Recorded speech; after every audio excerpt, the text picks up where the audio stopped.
Welcome to part 2. Hey, anybody who's familiar with my channel knows that I like to ramble. And when it comes to something like Blade Runner, anybody who goes to my chat room will know I like to ramble a lot.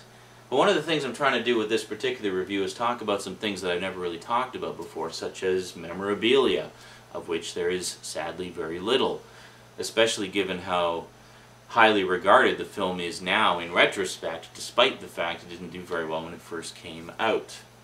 Oh, one thing I forgot to mention was I actually owned it twice on Laserdisc. There was the aforementioned Criterion edition, and in case you're wondering which version of the movie that was, well, this was 1991, which was before the director's cut came out, so it was actually the international cut.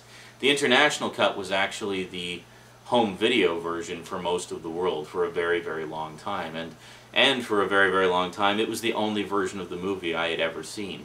Or, you know, so as far as I knew, there was at least two versions out there. There was, of course, the theatrical version, which I had never seen, and the international cut. And of the two, all I knew was that the international cut had a few scenes of extreme violence added back in that weren't in the theatrical version. So essentially I figured, well, this has got to be the superior cut anyway because it's got more to it. So I had no problem with that. And then a few years later, I guess it was summer of '94, I think, I bought the director's cut on Laserdisc as well.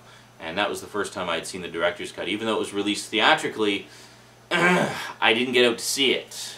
And I don't think the final cut actually played out here in theaters, so I wasn't able to see that. So I've never seen Blade Runner on the big screen, and that's something I'm very sad about.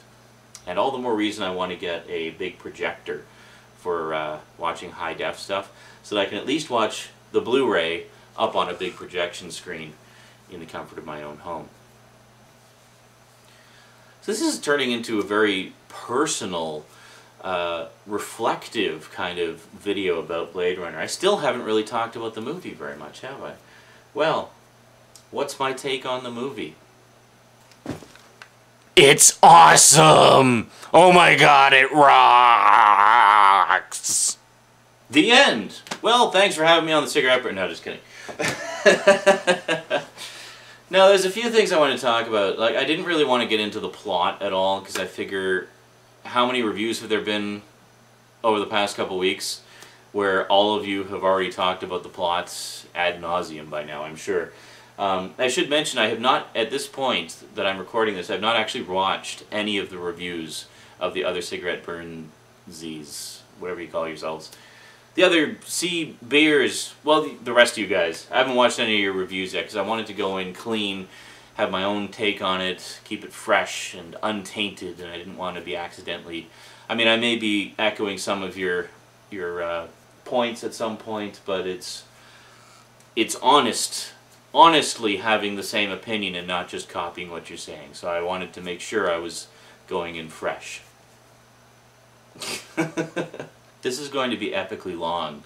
I can already tell. I mean, I'm already like, what, halfway through the second part and I still haven't said a thing about the movie? Yeah.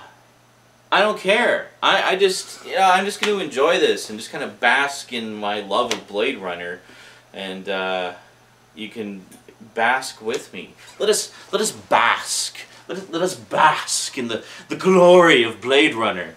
One of the reasons I wanted to go into detail about all this stuff and about my personal experiences with the film is just to kind of paint a picture, you know, that this is a movie that I've enjoyed for a very long time, and a story that I'm familiar with in a lot of different forms, so that when I do get into what I'm going to be saying about it, you'll know that I'm not talking out of my ass. Plus, I just wanted to show off some of my cool Blade Runner stuff and tell you about some of the cool things that I've owned over the years.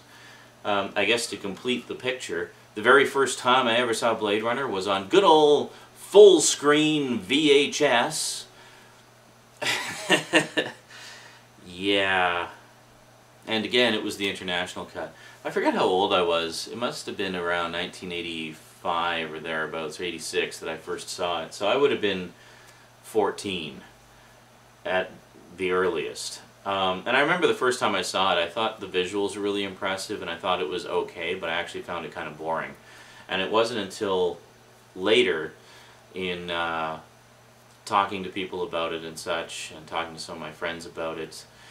And then actually when I was in grade 11, my English teacher was a huge Blade Runner fan, and he actually wanted to show it to the class, but he couldn't because it was an R-rated film, and the majority of people in the class were around 16, 17. R in Canada is 18 and up, basically. At least it was at the time. I think it's loosened up a bit since then.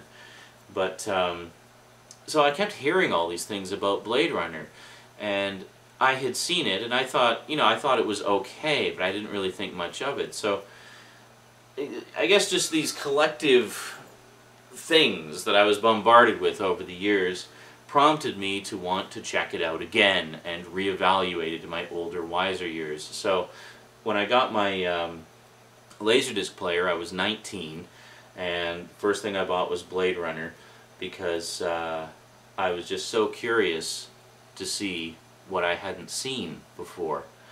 And by this point I've lost count of how many times I've rewatched it. Of course, it being my one and only Laserdisc for a very long time, it was pretty much all I watched over and over again, because much like how you remember when you first switched over to DVD from VHS, how you never wanted to watch VHS again? It was the same thing when I got Laserdisc, because it was the same jump in quality. I mean, Laserdisc and DVD are very close in terms of picture quality. And yeah, so imagine that, but minimum 6 years before the rest of you experienced that jump in quality and sort of shunning of the, you know, the old antiquated VHS. I was shunning VHS in 1991 because I saw Laserdisc, and after that I didn't want anything else. And so yeah, so I watched Blade Runner over and over and over again. And then subsequently when I got the director's cut, I watched that one several times over as well, and found that, well, the differences between them, I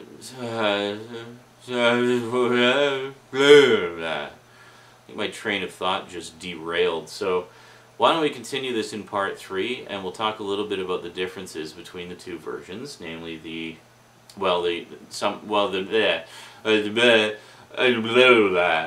then we'll blah. Okay, so see you guys in part 3.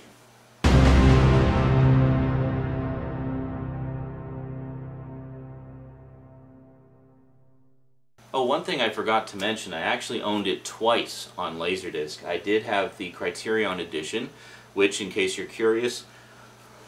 No, but one of the reasons I wanted to kind of go into detail about